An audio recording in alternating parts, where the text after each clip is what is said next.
Мезотерапията за лице представлява естетична процедура, при която се инжектират в кожата различни активни вещества, като витамини, хиалуронова киселина, аминокиселини, минерали и антиоксиданти. Целта на процедурата е да се подобри състоянието на кожата, да се стимулира регенерацията и да се подмлади. Мезотерапията за лице е подходяща при различни състояния на кожата, като тя може да се използва за лечение на редица естетични проблеми и за подмладяване на кожата. Ето някои от основните състояния, при които мезотерапията може да бъде ефективна. Фини линии и бръчки. Мезотерапията стимулира производството на колаген и еластин в кожата, което може да помогне за намаляване на фините линии и бръчките. Това я прави ефективна за хора, които искат да подмладят кожата си и да забавят процесите на стареене. На второ място, сухата и дехидратирана кожа. Процедурата е много подходяща за хидратиране на сухата и изтощена кожа. Инжектирането на хиалуронова киселина и витамини в кожата осигурява интензивна хидратация, което я прави по-свежа, мека и сияйна. На трето място е на равноменни артени и пигментации. Мезотерапията може да бъде използвана за намаляване на пигментациите. Витамините и антиоксиданти, които се съдържат в нея, помагат за изравняването на тена. Загуба на еластичност и тонус на кожата е също често срещан проблем след една определена възраст. Така че мезотерапията може да подпомогне и за нейното възстановяване, както и за възстановяване на тонуса и еластичността. Подобрява циркулацията и стимулира колагеновото възстановяване, което води до по-плътна и по-стегната кожа.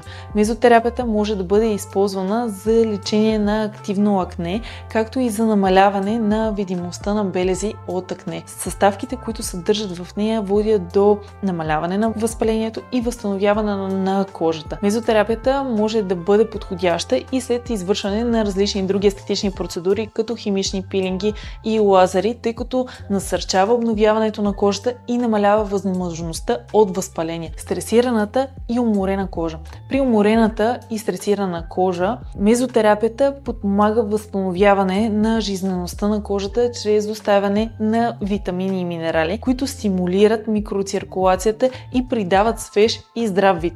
Кожни проблеми при по-зряла възраст. При по-зрялата възраст, която показва признаци на стареене, като загуба на плътност, еластичност и тонус, мезотерапията може да бъде използвана за подмладяване и подобряване на структурата на кожата.